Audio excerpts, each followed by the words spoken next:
Music is pretty cool. You can take a bunch of sounds, throw them together, and boom, you get music. Except not really, because if you add a bunch of sounds with no reason or structure, it won't really sound like music. It'll just sound like chaos. In practice, music has traits such as rhythm, harmony, and a sense of progression.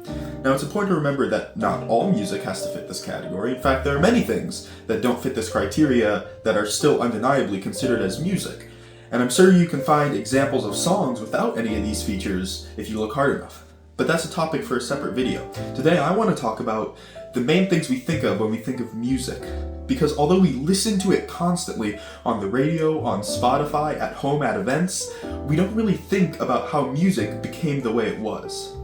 For now, let's just take a step back.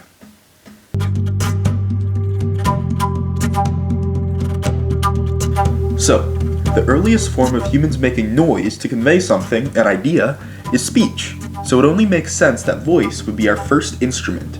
It's also been our most reliable instrument, which makes a lot of sense. It's a form of music that basically everyone can interact with. It's sort of the default way we engage in music. Think about it, the way you hum a tune if it gets stuck in your brain. Our voice is the main way which we interact with the music around us. Another way music may have taken form was through the tried and true method of hitting things, such as rocks. Now, this is a pretty good baseline, but music got its first massive upgrade in the form of bone flutes. You see, in the year 2008 in southern Germany, bone flute pieces were found in a cave. The pieces have been dated back to around 35,000 years ago, and even more have been found since then that are older. But the coolest thing about these flutes is that they were pretty advanced for prehistoric humans. Like, really advanced for prehistoric humans. Apparently the flutes have been found to be tuned to the pentatonic scale, which is sort of insane because the pentatonic scale is still a staple of music across all cultures today. Gee, what a coincidence! Anyway, the instruments humans had back then were pretty limited, mostly because they probably had other stuff to worry about, like not dying. But eventually, people started to set up more permanent farms. And if you're going to stay in one place for a while, well, you'll probably need homes. And if you need homes, you'll need people to make the homes. But it turns out Brian actually has the biggest HUD and the most things, so I guess he's in charge. And now I think about it, my neighbor Chad has been pretty violent lately. Maybe we should make some sort of rule against that stuff. Dude, I think we just invented civilization. So since civilization happened, people now have the time and safety to make bigger instruments like gongs and bells. It also allowed people to make more complex instruments like this old-timey guitar. People used it mostly for religious ceremonies and such. This is a carnix. Another common use for instruments were in war, so this was developed by the Celtics in what would become Germany in the war against the Romans. So let me play it for you.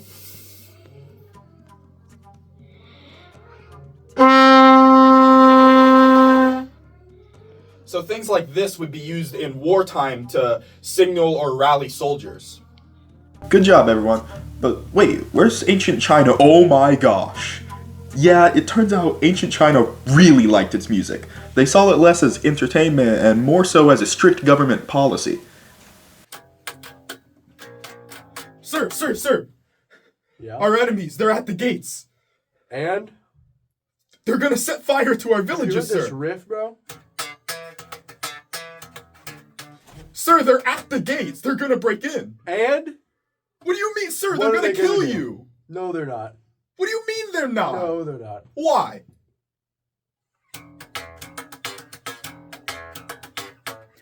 Quick side tangent. You know that jingle that plays whenever characters in a movie visit China?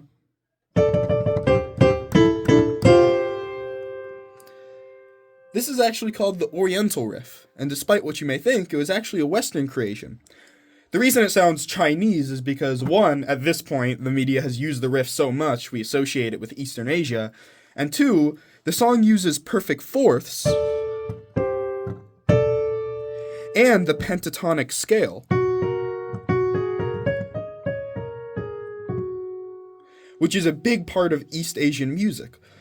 Overall, music was in a pretty good spot. And then Pythagoras happened. So Pythagoras, yes, the triangle guy, decided that music wasn't complicated enough. So he added math, much to the fury of millions of future music theorists. But to talk about Pythagoras' tuning system, we have to talk about science for a bit. Okay, so when you repeat a sound at a consistent speed, to measure the frequency, we would measure how many times the sound occurs in a given amount of time. In this case, 120 times per minute. But we can actually simplify this to 2 hertz, meaning the sound occurs 2 times every second. If we turn the BPM up, the frequency will get higher and higher. So I'm going to let this BPM gradually gain speed and just watch what happens once it gets to a really high number.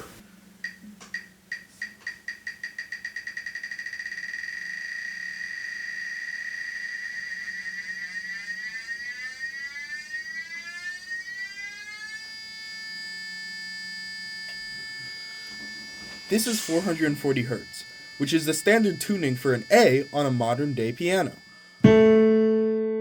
If we double this number, we can get a 2-to-1 ratio, which creates an octave, which is basically the most consonant interval there is between 2 different notes. That is to say, it sounds good, but it's also a bit boring, so what if we tried some different ratios? This is a perfect fifth. Its ratio is 3-to-2, and it sounds pretty good. This one is 5-to-4, a major third. And then there's this one.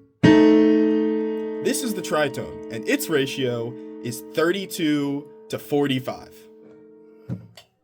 So, in general, the more complex a ratio is, like the tritones 32-to-45, the more dissonant it'll be.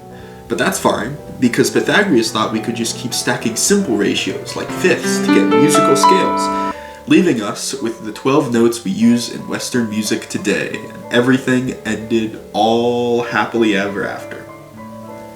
Except not really. You see, by doing this method, you have to stack fifths 12 times to get back to the original note you started on. As mentioned before, the frequency of a fifth is 3-to-2. So that makes 3/2 to the power of 12. But this also makes 7 octaves. The ratio for an octave is 2-to-1, so 2. That makes 2-to-7. Those aren't the same number. And so today we use equal temperament, dividing the octaves into 12 groups of the 12 root of 2, the result being that almost all modern music is slightly out of tune, which seems a bit insane until you realize that this tuning system allows us to transpose music to different keys, which is super useful. And it turns out the intervals are actually pretty close to Pythagoras' original system. Still, it's a bit weird to know that basically all of the music we listen to is out of tune.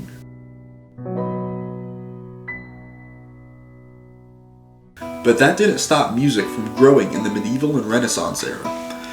One of the biggest innovations in the medieval era was the form of notation systems. Suddenly, music could be written down and shared with others. Then came the Renaissance, and surprise, surprise, music was thriving. You see, for a long time, music was basically exclusive to churches and religious gatherings, but around this time, there was a big spike in secular music. People started using music as a form of entertainment. People started to allow things that were considered dissonant in their music, like thirds and sixths, for greater emotional expression. We saw a rise of what would eventually become the major and minor scales for the exact same reason: expression. This was also a time with a lot of different musical styles. If you were alive in the Renaissance, you had your choice of madrigal, consort, pavane, galliard, and many more styles of music, each with their own distinct flavor. There was also the development of new instruments like the harpsichord, which would eventually become the modern-day piano. This period of music was monumental for the growth of music, and it really set the groundwork for the next few eras of music. Yeah, there was also this one guy that decided to put together a group of 30 musicians with the philosophy that bigger equals better. It was called an orchestra, but come on, that's crazy. What, you're gonna put a bunch of musicians in a room, give one of them a wavy stick, and expect them to play some sort of masterpiece?